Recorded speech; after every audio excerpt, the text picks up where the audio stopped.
50, 45. There goes Davis. Oh, my God. Davis is going to run it all the way back. Auburn's going to win the football game. Auburn's going to win the football game. He ran the missed field goal back. He ran it back 109 yards. They're not going to keep him off the field tonight. Holy cow. Oh, my God. Auburn wins. Auburn has won the Iron Bowl. Auburn has won the Iron Bowl in the most unbelievable fashion you will ever see. Oh, welcome in, everyone, to a Friday the 13th edition. Welcome in, everyone, to a brand new edition of the Dream Wager, episode 441. Today is Friday the 13th, 2024. And how about them Bills, kid? How we doing, E? You feeling a little better? Yeah, feeling way better, Dill. You know, shockingly, Dill, the Bills defense might be for real. Without their linebacker, too, got injured in the first quarter. Yeah, they might be for real. Like I said, I thought, with all those veterans leaving, they was going to look a little, shaky. Even Von Miller's got another sack tonight. Even though it was on Skylar Thompson, but still, it's good to see him back in rhythm, Dill. But let's get into it. Yeah, we are recording this right now. Start of the fourth quarter, they are up the Bills. That is 31-10. And I guess the big story that kind of just happened, Tua leaving with a head injury. Look, like you said before we went, thankfully he walked out on his own will.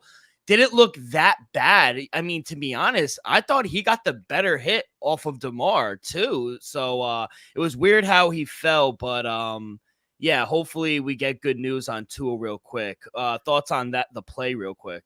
Yeah, definitely a concussion because, soon he hit the ground, the way he held his arm up, you could tell he's definitely a concussion. We know his history. Like I said, before we got on, it's just a good sign to see him walk off, knowing the history when we saw him, get carted off the field with a concussion 2 years ago. So the fact that he was able to walk off when he was walking up the tunnel, he seemed okay. He seemed alert. So I wouldn't be shocked if he's in there come next Sunday after a 10-day layoff.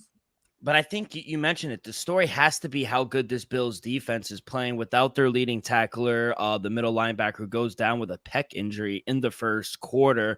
Josh Allen playing a really good game, numbers really not doing that much, but making the right play, not turning the ball over. He hasn't been sacked. That offensive line has been really good for the Buffalo Bills as well. James Cook, I mean, he's doing it all. 2 on the ground, 1 through the air as well. Khalil Shakur having a nice game as well. Dalton Kincaid, a nice bounce back as well. I love what I'm seeing on both sides of the ball. I think Sean McDermott is out scheming and giving Miami kind of a little of their own medicine with some of the motions they were doing in the first half. Yeah, Dale, really, it's the story of the defense, to be honest. That defense, especially that front, is getting pressure. You see the big guy Oliver in the middle, but it's some of the other guys, unknown guys, that's really making noise. Like we saw Douglas coming from the middle backer safety position, coming down, making plays. So it's exciting to watch. Honestly, I thought Miami's offense, honestly, and Mostert's not there. We know how good their running game is, and when they're healthy.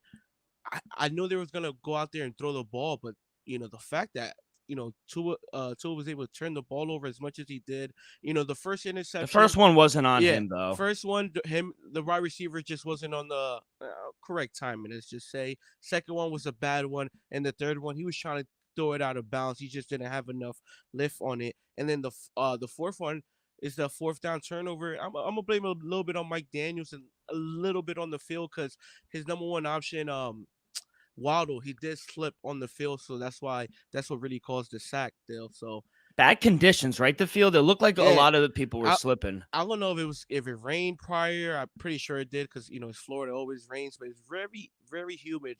They were saying pregame, so maybe that has something to do with it. But that grass definitely saw a lot of players slipping tonight. And I mean, you could just tell by what defense the Buffalo's running with those safeties in the back. DeMar Hamlin's actually having a pretty good game as well. They really can't do anything deep. You hear the fans booing. Everything was short. I mean, because the safeties are playing so deep, you can't really have those big explosive plays that Miami's used to. They're running the ball, or at least they're trying to. David Akane is having a good game. No, they're running the hell out the ball, but that's all they got. That's all they got. And to be honest, that might have been the game plan coming in for Buffalo. Like, you know what? Let them run the ball.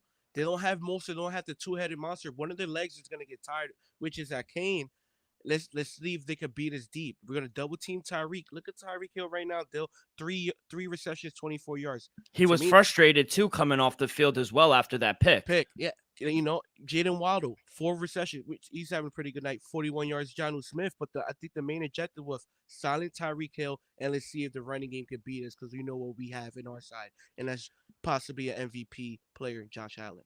Are we worried moving forward? Because I think, Skylar Thompson is in here for the fourth quarter. They're down Yeah. 1 point. I think we could cough this up to a loss. My question to you, this is 2 consecutive games now. Miami has started out and gone into halftime down 14. They did come back one time. This one, they ran into a better team. We mentioned it. We both thought Buffalo was just a tad better than Miami. Are you worried moving forward backing this Miami team? I will be slightly worried. It's still early on, Dill, but the fact that you was down at home double digits against Jacksonville, to me, that's a little concerning. I will say panic, but no, just because Buffalo's been dominating you over the last 3 to 4 seasons. Like you said, they won 10 out of the last 11 matchups. Yeah, Josh Allen's 6-0. And so you got to take that into account. If it was the other way around and Miami hasn't lost to Buffalo in quite a while, I'd be like, okay, and they just got smashed like this. But Buffalo been dominating them. Jacksonville was a little surprised, but we saw them offensively explode in the second half. Don't get me wrong, Tua was moving the ball a little bit though, especially with the running game. But like you said, it was nothing deep, and I think that was the game plan moving forward. Silence Tyreek Hill and let's just see if they could do those long drives. The only time they scored a touchdown, it was a 10-minute drive. It was I think it was his second or third drive, and it was a good one. I think it was the second one after the pick. Fourth down conversion. Yeah. It was a long drive. Give credit to Buffalo defense as well, but it wasn't an easy conversion or drive for Miami to get that touchdown. Impressive going on the road. In Miami, it's not, it was still a hot, you talked about the weather last podcast, but it was still a hot one out. Humidity was high. Going on the road, on a short week, I think this is a very impressive win for Buffalo. Early on in the season, you go on the road. Now, next meeting is up in Orchard Park in a few weeks. A little colder. They're going to have the home field advantage. I thought this was a very important win for Buffalo. Yeah, definitely an impressive win, though, just because how dominant they were. Like I said earlier, their defense is what impresses me the most. Josh Allen out there, he has 127 yards. We know what he's capable of doing. The fact that they're up 21 points was just 127 yards passing, 1 touchdown. That tells you a lot, though. So you got to give their defense credit. I think the defense is what people got to pay attention. This defense might just be legit. And they're without Matt Milano. They're out with the other linebacker that got hurt in the first quarter. So they're without some of their key guys, and they're still putting up. Since the linebacker, the captains went out in the first quarter, they allowed 3 points. Yeah, it's insane. They're all over the ball right now. Big win for the Buffalo Bills. We get there. I get it +2.5. I get there on the money line +120. Josh Allen's rushing yards didn't get there, but we get there for Tua before he got hurt. Prayers for Tua, by the way. Over 4.5 is a lock. I mean, it's over in 2 straight first 2 games of the season. So hopefully they keep hanging those little numbers. But 3-1. On Thursday Night Football. We start week 2 very strong, kid. How are your bets looking? Yeah, I took Buffalo on the money line +120, and Jalen Waddle was on his way. To be honest, I highly doubt Skylar Thompson is able to get the kid 23 more yards. He's sitting at 41, took him over 63.5. Like I said, Mostert was out. I expected a big day from Waddle. Maybe not a huge day, but just for him to go over, just because I know more of the attention would have been on Tyreek Hill. Real quick, before we get to our week 2 plays, I guess some early thoughts on the season, maybe some teams you were right on, some teams you were right, or some teams you were like kind of wrong on. And I'll start and give you some time to think because I just kind of threw this at you. One team I was definitely wrong on, Cleveland Browns. I mean, every year I get trapped into thinking this team is really good, and on paper. 2 years in a row. I mean, yeah, I can't believe in Deshaun Watson anymore. We have another sexual assault case allegedly. So, I mean, He's distracting the team as well. He can't complete forward passes. It's just a shit show in Cleveland. So I can't trust them right now. Their defense is good, but they don't have a run game right now. I like Jermaine Ford, but without Nick Chubb, I mean, there's really no identity with the run game, no pass game because of the quarterback. So I was wrong on them. What I was right on, I will say, the Texans, man. The Texans, I think they're really going to be good. I know it was a close game, but I think we're both kind of high on the Colts, and I think the ceiling's kind of high for AR-15. So on the road, divisional game, it came down to week 18 last year with these two teams. So they improved their running game, go out and get Joe Mixon. I think he could have a big year. And just wait for that connection to keep growing between Stephon Diggs and CJ Stroud. So I think I was right on them. Jury is still out with the Falcons. I'll give it a few more weeks, but it's not looking good for that one. What about you? Well, I can say I was right on the Falcons there. Like I said, I like the Falcons, but I said good chance they start 0-2, and I think you agree with me. Looks like they're gonna probably start 0-2. I'm gonna say I was wrong about the Buffalo Bills defense. I was concerned. You have a 35-year-old Von Miller who didn't look good last year at all, coming back from the ACL injury. You let basically your whole secondary, just walk. You get rid of your whole secondary, and Mike Milano is on the injury reserve to start the season. I thought that defense is gonna be, let's just say, bottom 10. As of right now, they're looking like one of the best defenses in football. I know it's early, but like you said, this is just early on. That defense has been very impressive to me, in my opinion, especially second half on from the Arizona game and tonight. And biggest surprise, I got, not to be a homer, but the New England Patriots going to Cincinnati and going there started off as a 9-point dog. Remember that we covered this early. Yeah. As a 9-point dog, did go down to 7.5 come week 1 with the T. Higgins news and whatnot. But the fact that the Patriots, with Jacoby Brissett, rookie head coach Jerome Mayo, going out there and getting that victory, I don't care what anybody say. Call me a homer, what you want to do. To me, that was the biggest victory and biggest surprise. Two more that I think we were both right on. Panthers still stink. Yeah. Come on now. Panthers still stink. What happened to Dave Canales? I thought he was the quarterback whisperer. Didn't do anything for him. To be honest, and Baker looked good. I think we were still high on the Bucs, even though in Baker 4 touchdowns. I thought, like I said, Dave Canales. What happened? I thought he was the reason Baker was successful. My man Baker is out here slinging the fucking rock. So I was right about that, and I'll go out on a limb because he's my guy, Sam Darnold. We'll see this weekend, but he'll get some much better defense. But it was the Giants. I'll say another thing I was wrong on, but it's just early. Yeah, the Raiders did not look as good as I wanted them to look fair. Week 1. That's all. That's fair. All right, kid. Just trying to keep in perspective. We'll keep going on as the season goes on. But before we get to our week 2 picks, we are brought to you each and every episode by Viva Tequila Seltzer, the most refreshing hard seltzer on the market, hands down. There's no wonder why Viva was voted #1 hard seltzer in the world by San Francisco World Spirit Competition, with only 88 calories, 0 carbs, 0 sugar, and a light 4.5 ABV. Viva is the perfect drink for your post-game celebration, as it was created with that active lifestyle in mind. We flavor tequila seltzer because flavor is the spice of life, and we like our drinks with just a kick, just like how we like our lives, whether it's Huckleberry playing a round of golf with the boys or a new flavor, coconut, watching NFL Sunday. It doesn't matter. Our favorites pair perfectly with that Artisanal Blanco tequila for that subtle and refreshing drink. Our belief here at the Dream Wager and at Viva is to live long, live well, and live it up. All right, kid. Week 2. Let's go.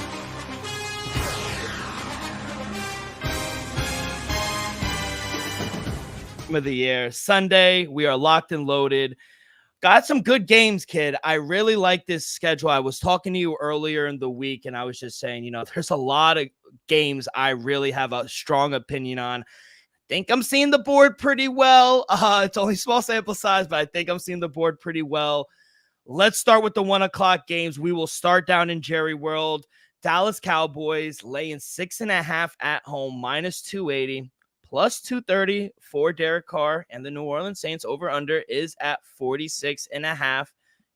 Both teams coming off big wins.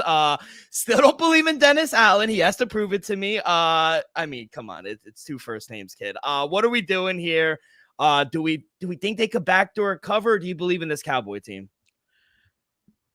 Dale, let's just start it off. Give me the Cowboys -6. You know, to me, the Cowboys really had the more impressive win in week 1 going into Cleveland. I understand Deshaun Watson didn't look good, but we all know Cleveland's defense is a for real defense. That's definitely going to be a top 5 defense when the season is over. And the Cowboys look great, you know, and the numbers wasn't there. It's not like CeeDee Lamb hit you with a $120, couple of touchdowns.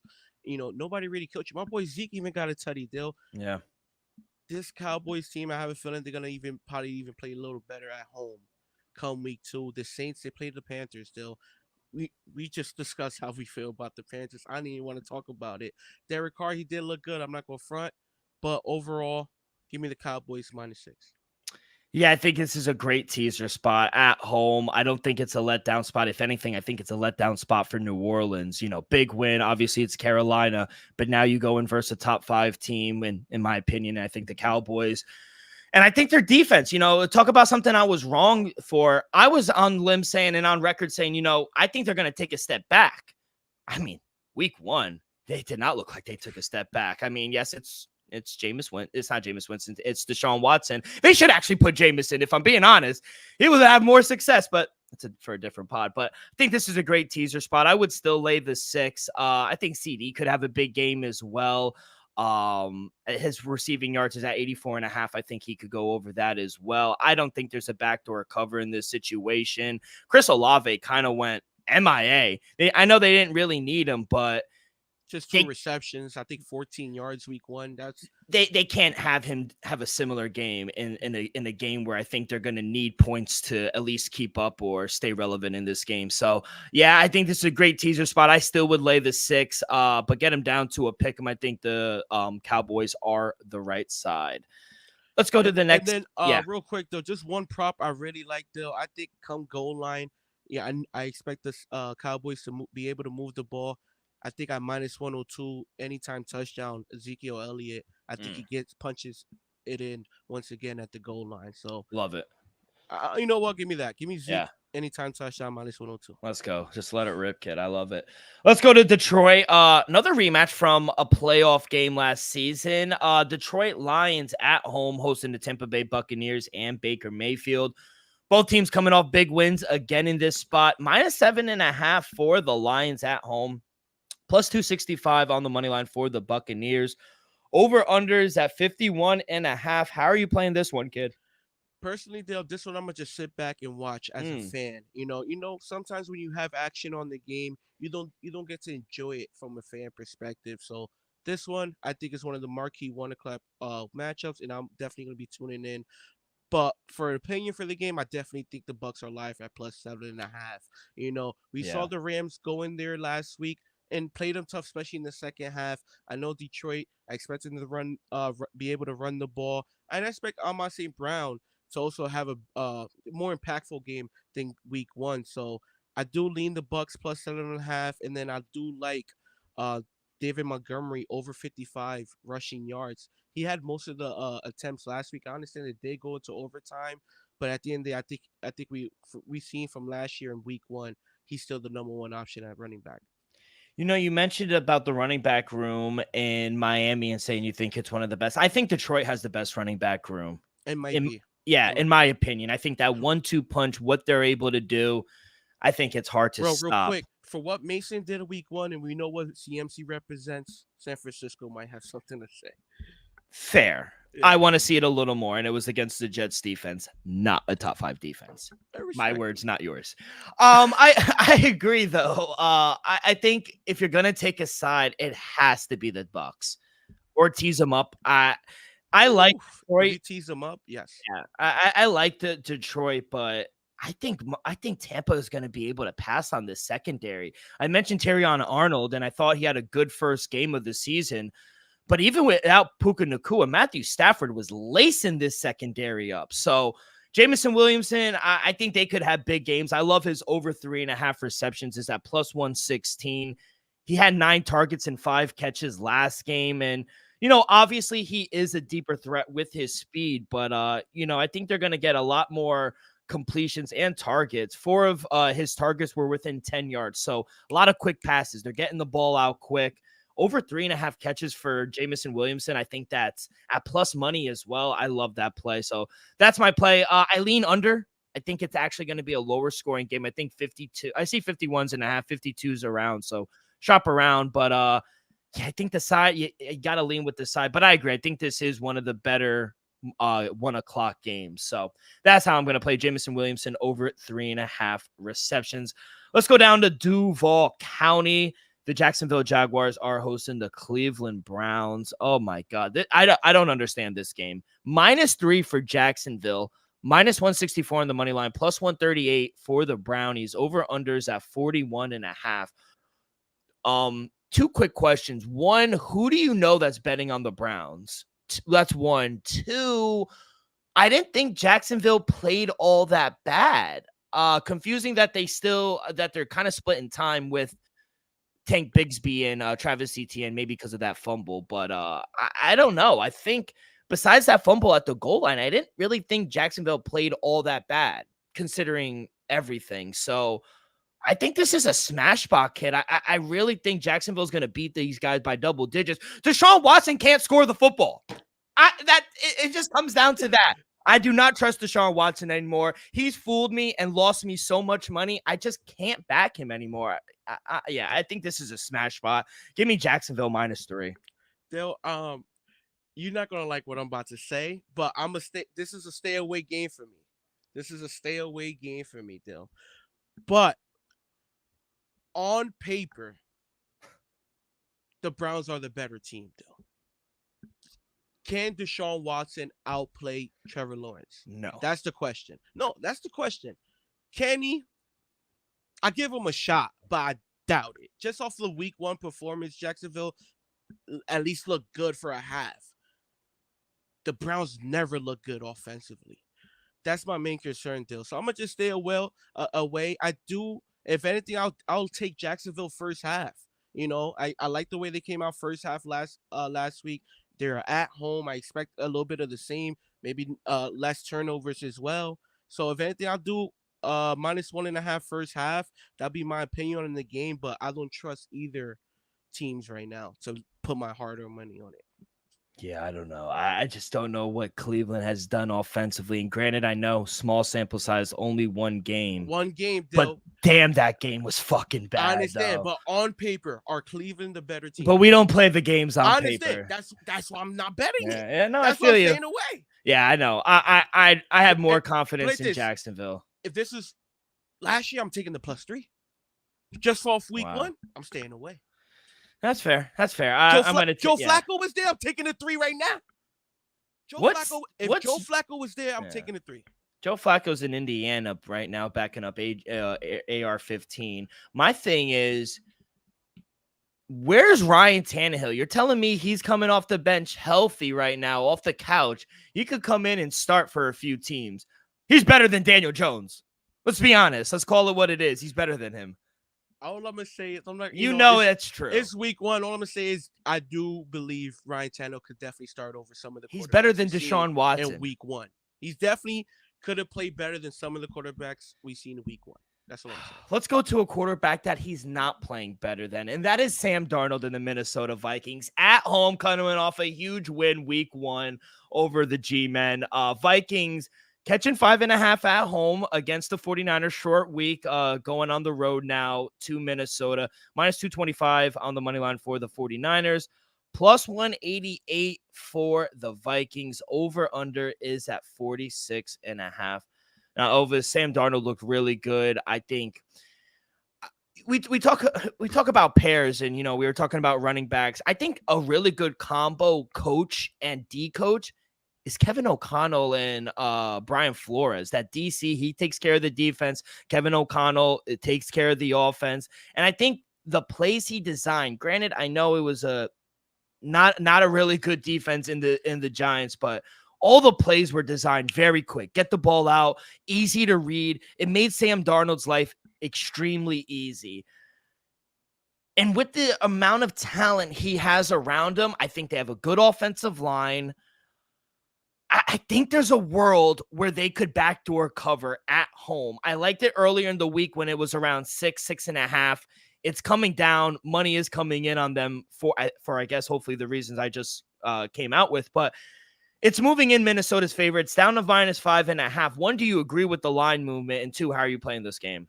Yeah, I agree with the line movement. Just because how well and how great Sammy D looked last week. You gotta at least admit that the kid started 12 for 12. Say what you want about the Giants. The kid did start 12 for 12 with a new offense in week one on the road. Got to give him credit. But at the end of the day, we saw how dominant the 49ers look against your Jets in week one without the offensive player of the year, CMC. Looking like CMC is not going to be a go for week two. Mason will be the running back again. I'll lean the -5.5. Don't get me wrong, I do have some faith in Minnesota at home, but at the end of the day, you're going against the top dogs in the 49ers. So I do think this one player will have a bounce back. I think his total is a little short there. I like Brandon Ayuk over 55.5 yards receiving. We saw a couple drops last week that would have possibly got him the over and a touchdown. I think he don't make those same mistakes this week. Give me over 55.5, and that'll be my official play for the game. Yeah, first side, I do lean with the Vikings. I think there's a world that they can backdoor cover. I like Brock Purdy, though, over 232.5 passing yards. He finished last week with 231. Arguably, I'll say this, not top 5 defense, but a top 5 secondary. I'll say that.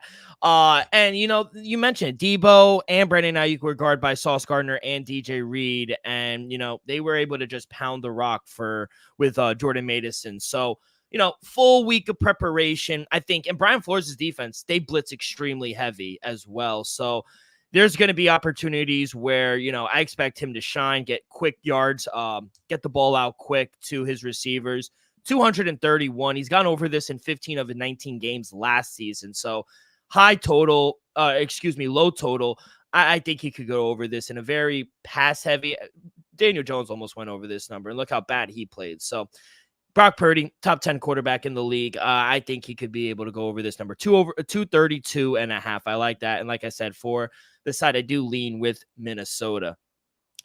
Oh, this game's tough. Let's go to Carolina. The Panthers hosting the Los Angeles Chargers. Chargers -235 on the money line. Lane 4.5 on the road. +194 for the Panthers. Over under short 38.5. I don't know if you saw that soundbite of John Harbaugh, but he was just like, Jim, excuse me. He was just like, I love football. And anyone who loves football, I could have a conversation. But anyone who doesn't really love football, they don't like talking to me because I try to turn them over into liking football. I love this guy. He's just a winner. I'll keep this one short, kid. I think they're going to blow him out. I mean, the way they were able to run the ball, you Rashard Slater, you go and draft Joe Alt. That offensive line, that is exactly what Jim Harbaugh wants to do. You got J.K. Dobbins. I think he could have a really good game here. I would lean his over as well. And, I know they lost a lot of receivers, but Ladd McConkey, he got a nice touchdown too, the rookie out of Georgia. Or Clemson, excuse me. I think, they could have a big game, this wide receiver group as well. I don't trust that defense for Carolina at all. On the road, bad spot. I'll lay the 4.5 here with the Chargers.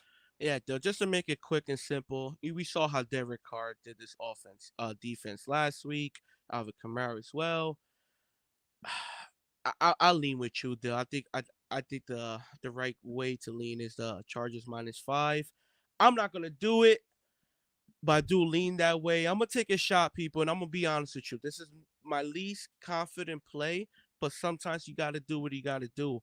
I'm gonna go Quentin Johnson. The rookie, second year.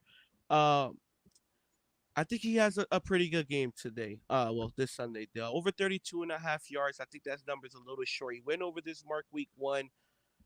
And J.K. Dobbins had a dominant game. I don't expect J.K. Dobbins to run the ball at least that well on the road in week two. I expect Carolina to at least game plan for that. The offensive line is moving that D line pretty well. But I think over 32.5 is gettable for Quentin Johnson. Remember, he was a first round pick last year. This kid needs to step up, and I think this is a perfect opportunity, not just to go over 32.5, but to possibly have a big game. The expectation for Quentin Johnson is big. I think, coming out of TCU second year, they expect big things, especially with the departure Mike Williams, and Keenan Allen as well. I like Ladd a little more and Josh Palmer, but I do think Quentin Johnson, the ceiling is high for him. So I agree. I think he could have a big game. I think the number's a little low as well. Let's stay on the East Coast, and we will go to Baltimore at the bank. Ravens laying 8.5 at home, minus 500 on the money line, plus 385 for the Raiders. Over under is at 41.5. I mean, this is another one. Is anyone betting the Raiders right now? This is going to be a 10 o'clock kickoff for them, early start time. John Harbaugh got all the notes from his brother. Jim played him. What a bad spot for Antonio Pierce as well.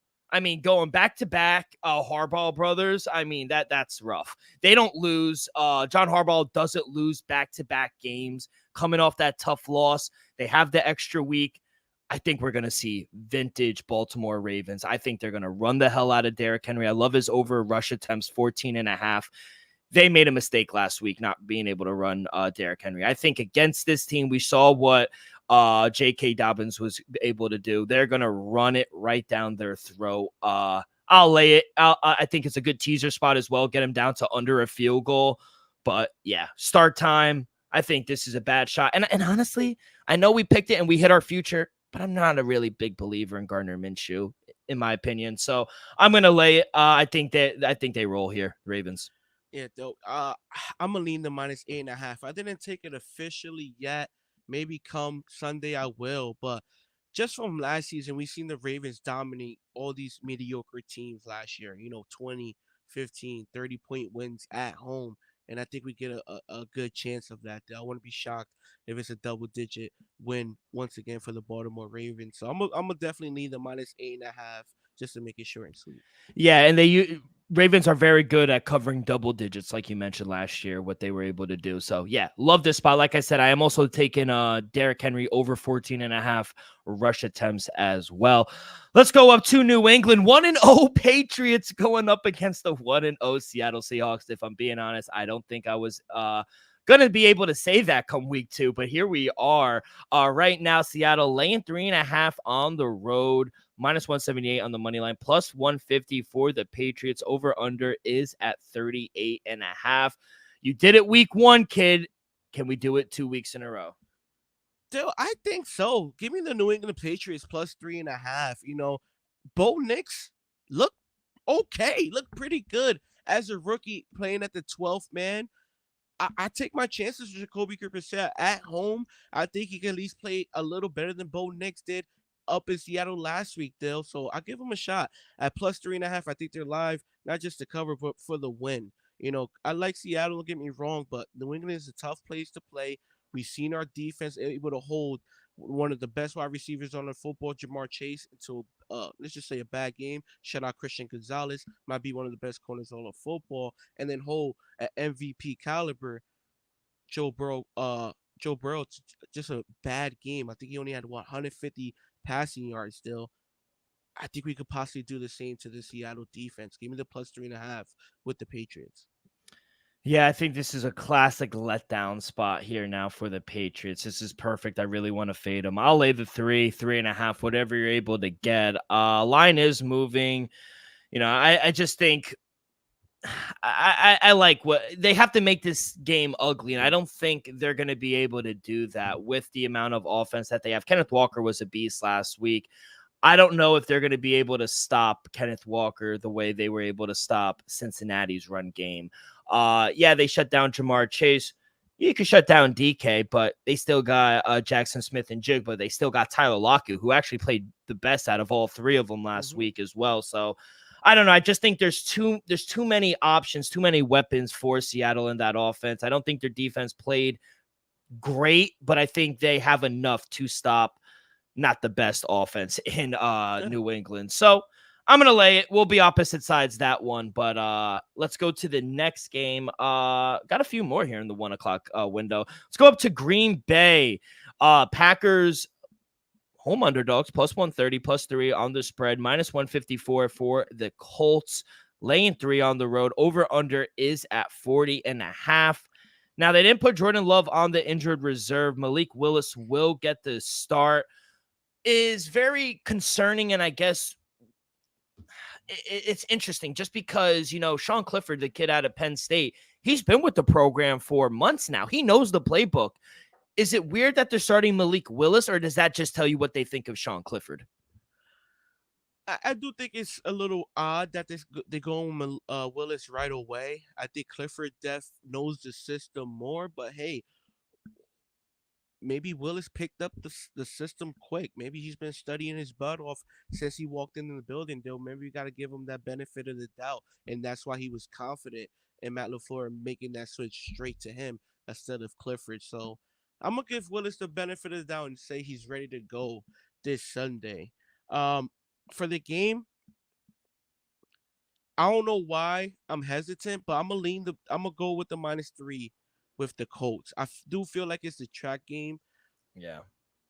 The Colts should win this game. They should win this game by at least, I'm gonna say, a touchdown. It should at least be 21-17, 21-14, something like that, and they should be able to cover the spread.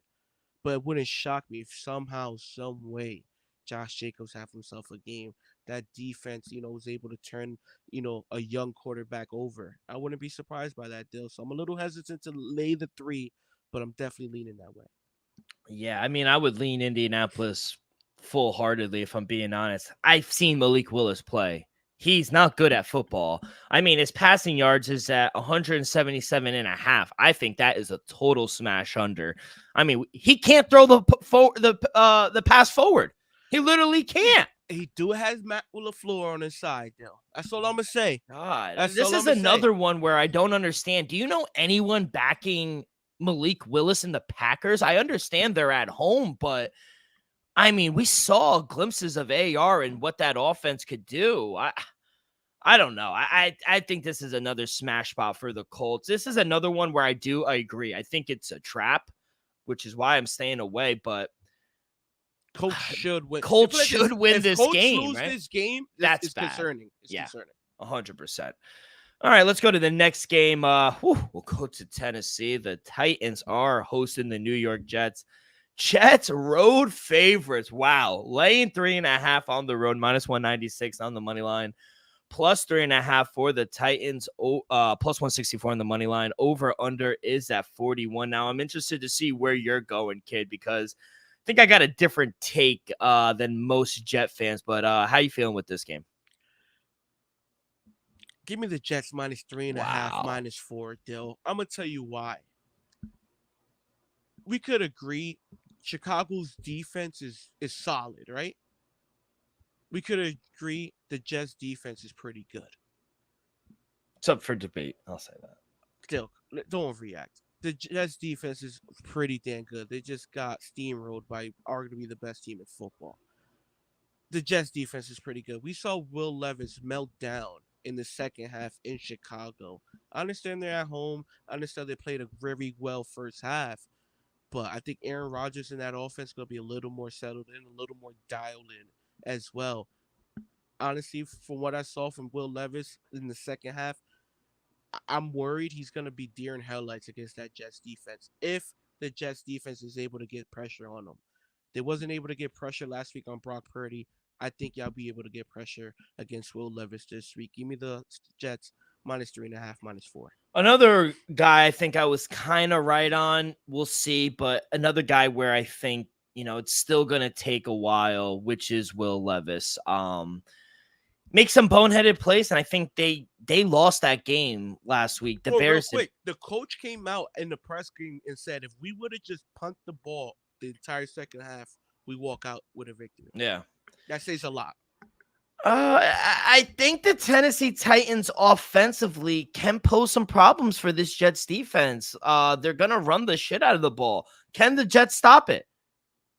That's the $1 million question. I gotta see it to believe it. No, Yo, truly. I No, know, no, no, I know. truly. I'm laughing because you're dead ass. I couldn't be more serious. I Like, know. I don't trust. I really don't trust this defensive line right now. Yeah, I think offensively they're gonna pose some threats. Tony Pollard, even Tyler Boyd, DeAndre Hopkins. Like, I think this might be a shootout, low key. Like, I think both teams are going to be able to score. I was looking at Brees Hall rushing yards. It was at 70.5. I think he could have a nice game here. But yeah, kid, I'm really not confident. I think the Jets win, but I don't feel comfortable laying the 3 on the road, back-to-back road spots. Tough ask for, a banged up team. No Hassan Reddick. I mean, I'm just lost, man. I don't feel confident at all with the Jets. I think they could lose this game if I'm being honest. So, gonna stay away. I'm just gonna be praying to the gods that they win. Let's go to the other New York team. Let's get out of this Jets team. The New York Giants on the road taking on the Washington Redskins. Redskins laying 1.5 at home, -116 on the money line, -102 for the Giants. Over under is at 42.5. Now, Daniel Jones has a winning record against 2 teams in the NFL in his career. One is obviously the Washington Redskins. Can you name the other team? The other team can't beat division because no way he beat the Eagles and the Cowboys that many times. It has to be somebody random in the NFC.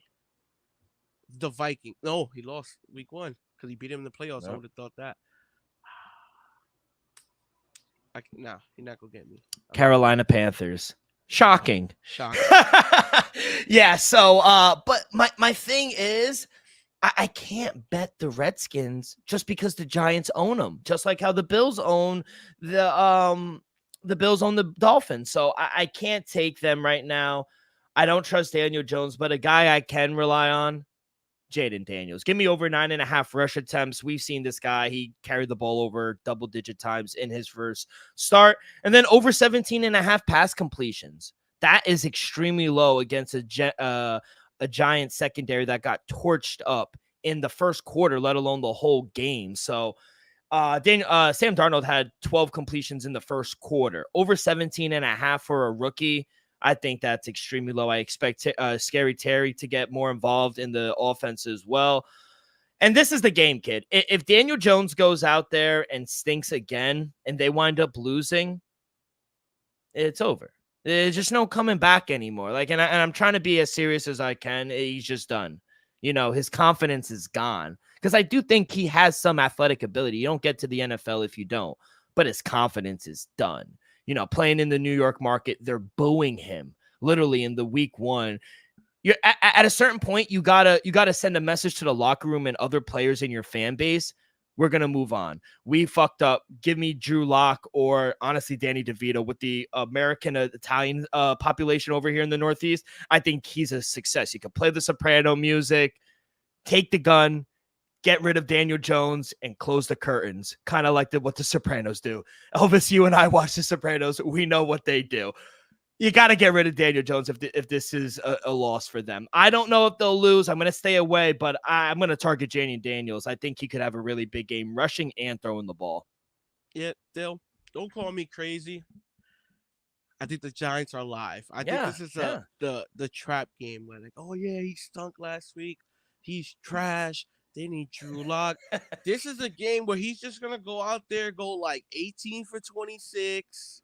Like a $190. He might rush for like 30, 40 yards. He could be like, he looked okay today, which he possibly can do, Dale. But don't get me wrong, Jordan Daniels looked like the much better quarterback just coming off week 1's play. I don't know. I think the Giants are live, but I think the Washington is the better team. I think my official play possibly will be just Terry McLaurin. He's over 51.5 receiving yards. I think the number's just short. Don't get me wrong, he did have a quiet week last week, but look how the Minnesota offense looked last week. The man, Sammy D, no disrespect, but he started 12 for 12. I'm gonna give Jaden Daniels a chance to start 8 for 12. And I think Terry McCurran gets more involved than he did last week. Just 51 yards over under though. I think Scary Terry possibly has a big game. All right, 4 games left. Let's go to the 4 o'clock window. The Arizona Cardinals hosting the Los Angeles Rams. Cardinals home favorites. Short -120 on the money line. Plus 102 for the Rams. Over under is at 47.5. Now Rams, they're kind of banged up, but I still think they're the better team. Sean McVay is a better coach than Gannon. Kyler Murray and that offense, they kind of seem like they packed it in, and they kind of the play calling kind of looked conservative in that second half. Definitely different in the first half against Buffalo. I think they're going to be able to run the ball. James Conner could have a big game, but Kyler Murray struggles against the Rams.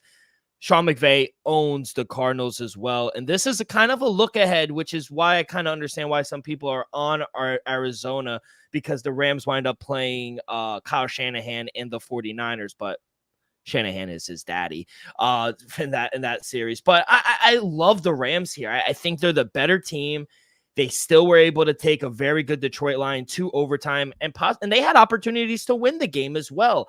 I think Cooper Kupp, give me over his receptions and his receiving yards. That secondary is going to give it up a lot. And I just really didn't trust that offense. I know they put up some numbers against Buffalo, but that was all in the first half. That defense pitched a shutout. They only gave up 10 points to this high-powered offense in Miami. Marvin Harrison didn't look good at all. So I don't know. I don't think Kyler has a good game either. Like I said, I think the defense played really good against a very good Detroit team. I think the wrong team is favored, kid. I'm going to take the Rams here on the money line plus 102. Give me the dog of the day, the Los Angeles Rams. They are plus 102. Don't get me wrong. I know Puka Nacua is banged up. He's out for a couple weeks. I still trust this offense a little more than I trust Kyler in that offense. And defensively, Dill, the Rams defense was impressive, especially second half and on from that Detroit game, in my opinion. So I like what their defense is looking like. I trust Matthew Stafford. You still got Cooper Kupp from week one. He looking like the offensive player of the year from 2 years ago. I like the tight end Parkinson. They still got Kernan Williams. I think this offense is just going to flourish a little better. We saw them struggle in the first half against Detroit. Left tackle, right tackle, couldn't really block them. So then they got that under control. You saw Mike Stafford just able to bing, bing, bing. So I think we see more of the offense we saw in the second half in Detroit in the beginning of the game for Arizona. So give me the Rams dog of the day plus 102. Starting offensive lineman Jonah Williams also out for the year for Arizona as well. So yeah, that front seven could definitely get some pressure on Kyler. I think it's a very bad spot for Arizona. So yeah, dog of the day. Give me the Rams as well. Let's go out to Arrowhead. The Chiefs hosting Joe Burrow and the Cincinnati Bengals. -5.5 for the Chiefs. -235 on the money line. +5.5 for Joe Burrow and the Bengals. +194. Over under is at 47.5. A lot of people, I know a lot of people on the Bengals. I think they're thinking, this is a very good bounce back situation, and relatively not just this season, but for the past few seasons since Joe Burrow has been in Cincinnati. Cincinnati tends to start slow anyway. So this is expected. They think they could turn it around in this spot. I don't know how confident I am in Cincinnati before I start to back them. I understand. I even see some 6 out there. So shop around. They just think that might be a little too much here for Kansas City. I don't know. This is a game. This is a total stay away game for me. I have to see it from Cincinnati before I could start to back them. I think Kansas City offense is potent. I would look at maybe their team total over, because that defense, what if New England was able to go down up and down the field and score points, what do you think Kansas City is going to be able to do? So maybe they have a bounce back and we see some positive regression, but I do lean Kansas City. I think this is a good T spot. If you see 6 out there just to get them to win, I like that as well. But yeah, tell me how you feeling with this, because I know a lot of people on Cincinnati. Yeah, Dale. I'm gonna just get my play out the way. I tease Kansas City down. I think they win this game, but I see why a lot of people are on Cincinnati, and I see why the +6 is possibly live, Dale. And then I lead Isaiah Pacheco over 64.5 rushing yards. We saw the success Ramon Stevenson had last week with the Patriots, with a better offensive line, in my opinion, in Kansas City, I think Pacheco can have similar success. But why a lot of people are in Cincinnati, deal, let's not forget, before the playoff win 2 years ago to go to the Super Bowl, there was Joe Burrow was Patty Mahomes' daddy. Yeah. He was 3-0 against him.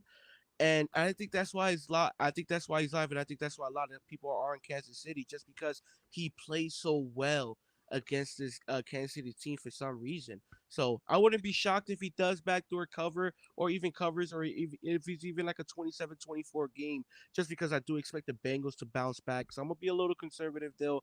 I'm gonna tease down the Kansas City Chiefs just to win the game at a pick 'em. I got the -6. Forget the -5.5. Basically the same thing. Let's go out to Denver. The Broncos hosting the Pittsburgh Steelers. Justin Fields will get the start here in Denver, and they are favorites here on the road. -2.5, -154 on the money line, +2.5 for the Broncos, +130. Over under is at 36.5. It opened up at 37. Money is coming in on the under right now. Kid, do you believe, can Justin Fields get this team 2-0? I think the kid definitely has a shot to get the Steelers 2-0. Deal, that defense, first of all, looking pretty damn good. T.J. Watt making an early case defensive player of the year. Not surprised at all. Look at me. I do lean the Steelers, deal, but my official play is gonna be Chris Boswell. Give me him over total Wow. 6.5 points. He had a monster game in Atlanta. He went 6 for 6. Still, all the points by him. Long 57. He hit a couple 50s. He hit a 48. All 18 points by him in Mile High City. He's live for 50 plus, even from 60. Dill. It wouldn't shock me if he's get at least 9 to 12 points once again. Yeah, see, when it was at 3 a little earlier, about a day or two ago, I was leaning with Denver, taking the 3 at home. Just because, I love your play, though, by the way, because I feel like he could move the ball, but he kind of stutters and kind of stalls out, and that's why I think they will be able to get a lot of field goals to your play. 2.5, money is coming on Denver for a good reason, I think. I think this is a good fade situation coming off a nice win. And did the Falcons forget? I was watching the game again. Did they just forget TJ Watt was on the field? Because that's what it kind of looked like. They just weren't double teaming him, and they were like, oh, yeah, TJ Watt, yeah, I realized that he is on the team. So very fucking confusing for me. Hopefully Denver does not make that mistake, because he will ruin the game for you. Yeah, that's Um, why I told you they were live week one. Dill, that defense is nothing to play with when I healthy. just thought, It's gonna take time. It's gonna yeah, take no, I just time. thought, hey, TJ Watt's on the other side. Let's make that a priority. But I'm not an NFL coach. Why would people think of that? Sunday night football. Houston Texans are hosting the Bears, Chicago Bears. Houston laying 6.5 at home, -290 on the money line, +6.5 for the Bears, +235 on the money line. Over under is at 45.5. Both teams 1-0. Big win, comeback win, led by that special teams and that defense for Chicago. Hard slugfest offensive battle in Indianapolis for Houston. Big win on the road. Now they come home against a young Chicago team. Caleb Williams can't play worse than what he did week one. They probably will be without Rome Odunze. He, like I said, he sprained his MCL week one. So how are we seeing? Can we get a better offensive display for Chicago? Can you see them maybe backdoor covering this? No, Dill. I do expect Chicago offense to be a little better. Like, I expect Caleb to throw for over 100 yards. I expect, DeAndre Swift to be a little more impactful, Dill, but I don't expect much, Dill. Let's just be honest. Bears got lucky last week with the block punt, give their special teams credit, but like you said earlier, Will Levis was just a bonehead mistake with honestly one of the worst interceptions we've seen in a long time. I think the Texans, you know how you feel about them. I think they're a Super Bowl contender. I think they might have a chance to steamroll the Chicago's Bears team, Dill. Honestly. I didn't like the way the Chicago's offense looked last week. The Houston Texans and CJ Stroud look about the same. Don't get me wrong, the Colts did play better than I expected to, but I just don't see Chicago able to just flip the switch after a week and an offense be able to keep up with an offense as talented as the Houston Texans and CJ Stroud deal. So give me the Texans -6.5. I think it's even worth a little sprinkle at plus money to get the -9.5, -10, because it's smart. I do think they could blow them out. And then after the performance he had last week, just 69.5 total rushing yards from Joe Mixon. I think it's a little slap in the face. I'm gonna lean his over 69.5 rushing yards. So I think he's capable of doing it. If Tony Pollard was able to do it last week, Joe Mixon with that offensive line at home, I think he's capable of doing it as well. Yeah, I got a three-way teaser that I put in for this game because I think there's an opportunity for them to backdoor cover. I do think Caleb Williams will play better. I'll say He will. that He should. he should. He will throw over 93 passing yards. Let's just say that. Yeah. I think the defense came alive. I think maybe they could build off that, have some momentum. But this offense, they're gonna have to stop the run. Can they? We'll see very early because I think they're gonna challenge them up front with Joe Mixon. So we'll see there. I worry about it. That's why I kind of put him in a teaser, get him down to a half. They just need to win. It's a three-legger, 6-point teaser. I took Houston down to just half a point. I teased the Rams up to +7.5, and then I teased Baltimore Ravens down to 2.5. They just have to win by a field goal, +140. Before we get to our lock, dog, and you and I will make a teaser. Give me your lock and dog of the weekend. I'm gonna say dog deal. The Rams. We both like the Rams. I'm gonna say the dog of the weekend goes to the Rams.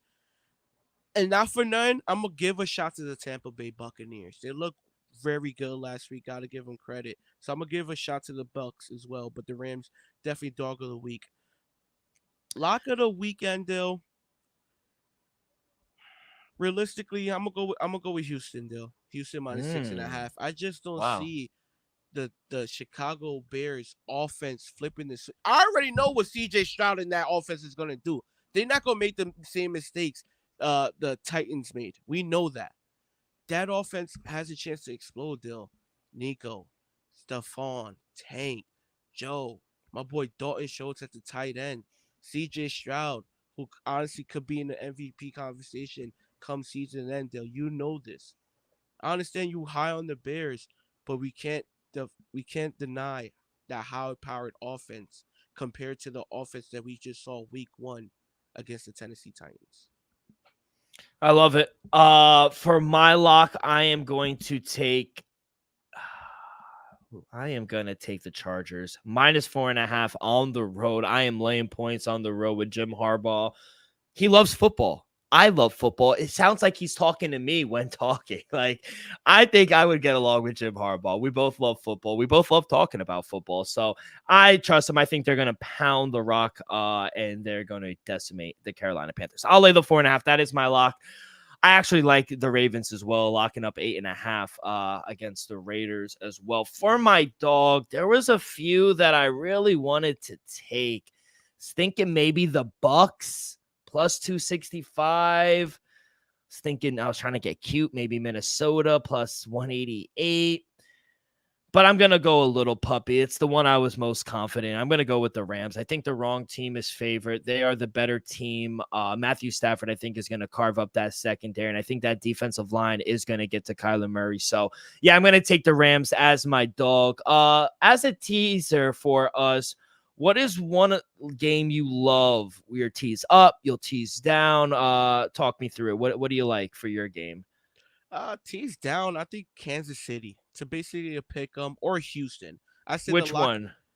You know what? Let's lock it in. Let's just do Houston. Houston because that's my lock of the weekend. Like I said, I think they're gonna win by double digits. Let's just put them in there. Okay, I like that one as well. My teaser or my contribution for this teaser, I'm gonna tease down the Baltimore Ravens down to 2.5. I really like that from 8.5 down to 2.5 just to win by a field goal. And then what's one we both agree on? Do you want to do I was thinking maybe Cowboys just to win, or maybe I was trying to get cute. Maybe Tampa Bay up, but what are we feeling? For the people, I think we could get cute with Tampa because we both like Tampa to cover 13.5. I think it's live, but for the money, for the people, I think it has to be three-way teaser: the Dallas Cowboys, the Houston Texans, and the Baltimore Ravens. I love it. You know one thing I love about that though? Yeah. All home teams. All home teams. Houston at home against Chicago. Ravens at home against the Raiders. And Cowboys home against the Saints. Cowboys down to a half. They just have to win. Houston down to a half. Just have to win. And Ravens from 8.5 to 2.5. 3-leg, 6-point teaser plus 140. Elvis, I fucking love that teaser. All right, kid. Good luck. Hopefully, week 2 is a little better than week 1 for you. We need that record in the green, kid. Last year you had a better season than me. Last year I was cooking. This year, week 1. It's like that. It's like that meme. I was just. You know what? I'm gonna blame it on my birthday. Oh, I had a long birthday weekend. Wow. Labor Day. Hey, I can make excuses. Hopefully the girl's not listening to the pod right now. I can make excuses.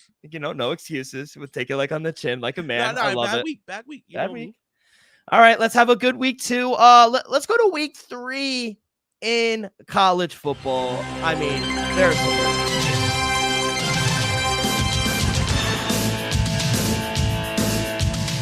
the action as well, kid. I got a lot of plays. I'll start reading them off to you. I'll start early here. We'll start LSU Gamecocks. Gamecocks big win last week against Kentucky, but I don't think Kentucky's good, if I'm being honest. I still think they're shit. I know it's Brian Kelly. I know, but I still think LSU is going to rout them. I'm going to lay 7 on the road with the Tigers. I think you owe a big apology to this next guy I'm going to mention. Boston. Yes, Boston College. You knew exactly where I was going. Plus 17 against Missouri. Bill O'Brien has the boys believing. I'll tell you that. I think he has the boys believing. They're a top 25 team in the country. I mean, maybe a little overrated early on, but 17 points against Missouri. I don't know about that. So going to take the 17 on the road with Boston College. I had high hopes for Billy Napier and the Gators. I know tough environment. I really don't trust the quarterback play for Texas A&M, but that defensive line I really trust for the Aggies. I think they go into a tough environment in the Swamp, but I'll lay the 4 hesitantly with the Aggies. I like that. Civil War in Oregon. We got Oregon and Oregon State. Oregon State catching 16.5 at home. That is my favorite play of the weekend. I mean, what has Oregon done the past 2 weeks against Idaho? And who else did they play? Oh, Boise State. They didn't cover in any of those games, and they were live to lose in both of those games. So laying 16.5 on the road against a very good Oregon State team, yeah. Okay, I'll take the 16.5. I think they could win outright as well. We also have an in-state rival, Washington State. Washington, it's being played in Seattle, though, which don't fucking know why. I'm going to take Wazoo, though. Excuse me. Washington plus 5 over Washington. I think Washington's dealing with some offensive line issues. I think Washington State could score and win outright here as well. Oklahoma at home hosting Tulane. I've liked what I've seen from the Green Wave so far. Catching 13.5. I like this play here against the Sooners. I'm going to take the 13.5, and that's my college football plays, kid. What do you got? Yeah, I have 2 plays. I'm gonna lay it with Alabama against Wisconsin on the road. I think minus 16.5 is a little short. Don't get me wrong, Wisconsin, they're respectable deal, but I like the way Alabama's been playing so far. Their offense have been looking better than expected. And then my second play will be, I guess, one of the best matchups this week. I definitely gonna get the views. Colorado taking on Colorado State deal, and I'm gonna go the opposite way than you think. Give me Colorado State plus 7.5. I think they're alive. They got a sour taste from that overtime loss last year deal. And then I'm a lean. I might take the receiver. I can't find the prop right now, but oh yeah, Horn. Horn over 66 receiving yards. Last year he torched them, Dale. I think he could possibly do the same. No shallow Sanders in the safety position. I think Horn has a shot to have himself a game. And then anytime touchdown as well at minus 105. Should be a good game. Colorado needs to win this game. Their season's over if Colorado loses this game. I'll say that right now. Should be a good game like we saw last year, went into overtime. It was a shootout. I like Colorado's team total. I think it's sitting around 31, 32. I think they're going to be able to put up points. Now defensively, I don't know. Defensively, they're going to give up some points here, but it's always a good rivalry, but Colorado usually tends to win those games. So we'll see. Should be a good game though. I'm just gonna stay away from that game. Let's go to baseball. We got the return real quick. Are we on a heater though for you, kid? What's going on in baseball? Good season we're having, low key. Yeah. I gotta figure out how if I could just view my season record or I have to go game by game. Personally, if I have to go game by game, it's a dub. But your boy, as officially as of today, my number one sport is baseball. No way. Surpasses NBA. I don't know how I did it, but I did it. Wow. If you've been following, you're welcome. Your boy, not for that. I don't know what it is. I just been seeing the board well. Who knows? Hell yeah, let's keep it rolling, kid. What do you like here for Friday? We got a lot of good matchups here. Yankees, Red Sox as well. Did we win today? I know it was 1-1 in like the 6th or the 7th. Let me see. I'll let you know. But what do you like, real quick? My first game. We're going to Colorado. Chicago Cubs taking on Colorado Rockies. Over on the sitting at 10.5. I'm gonna go with my boy Assad on the mound. Deal. It's a little chalky now, minus 142. Don't get me wrong. I'm gonna lay it. I don't love it at the number, but I do think they're the right side. At minus 142, I'm gonna put it in. Deal. It's a little chalky. Give me the Cubs on the money line. And then my second play of the night will be the San Diego Padres taking on the San Francisco Giants. Over on the sitting at 7. Low total, kind of lean the over, but my boy Dylan Cease on the mound, and I'm gonna go with Dylan Cease in the Padres on the money line. To me, they've just been a little better. Don't get me wrong, Giants been kicking, but I think the Padres are just a better team. Don't mind the last 5, but give me Dylan Cease on the money line at the pick'em minus 108. Red Sox lost in extra innings 2-1. So season might be over. Yeah, so the season might be over. 2 games I like for Friday. I'll lay the little chalky number on the road, minus 140 with the Cubs. I like this spot for them. They're going on the road against a bad Colorado team. I like Hassad. I think he's good. Austin Gomber's not really someone I want to back. I lean over too. I think there could be a lot of runs here. 10.5 seems low in elevation, but Cubs, they're fighting for a playoff spot. They need this series. So good series to get back on track. Javier Assad has had a really good season as well. I'll lay the chalk here with the Cubs as well. And then the last play for me will go a little later on in the night. I'm going to take Arizona here at home. Freddie Peralta is going for the Brewers, and Erod is going for the Diamondbacks. Minus 116, I think, is a short number for the better team. Milwaukee has not played well recently. They're struggling to score runs as well. Erod could have a good game. I like maybe a strikeout prop as well. But minus 116, I thought it would open up around a minus 130, minus 135. For as good as Arizona is at home, I think this is a really good spot for them. So minus 116, I think, is a fair price. You think Jacob deGrom will be on a pitch count? First debut in over a year and a half now. I say so. I say 80, Yeah. or 5 innings. I mean, they're not making the playoffs, so you don't want to overstretch him, Yeah, you just get him out there, get him throw a couple innings, get the fans excited to what to come next year. Yeah, so they're not fighting for anything. Maybe get 1 or 2 starts before the end of the year, get the arm flowing, and then look towards next year. They also had Kumar Rocker debut, the kid out of Vanderbilt. He pitched really well against the Seattle Mariners. And I think this is a good spot for them, a team that's really not hitting well offensively, one of the worst hitting teams in the major league. So it's a good debut for both of them, for the rookie and to come back for Jacob deGrom. But kid, that's all we got, kid. Any other plays or anything else you got before we get up out of here? Yeah, Dale, let's touch the WNBA just to end it off. Connecticut Sun taking on the Phoenix Mercury. I'm gonna lay the -5.5 on the road with the Connecticut Sun. Still, they cover their spread against this Mercury's team 3 straight matchups, and I think they do it again. Mercury has just been very, let's just say, disappointing since the Olympic break. Lost 4 out of the last 5, and I think Connecticut still one of the best teams in the W. I take the -5.5 on the road.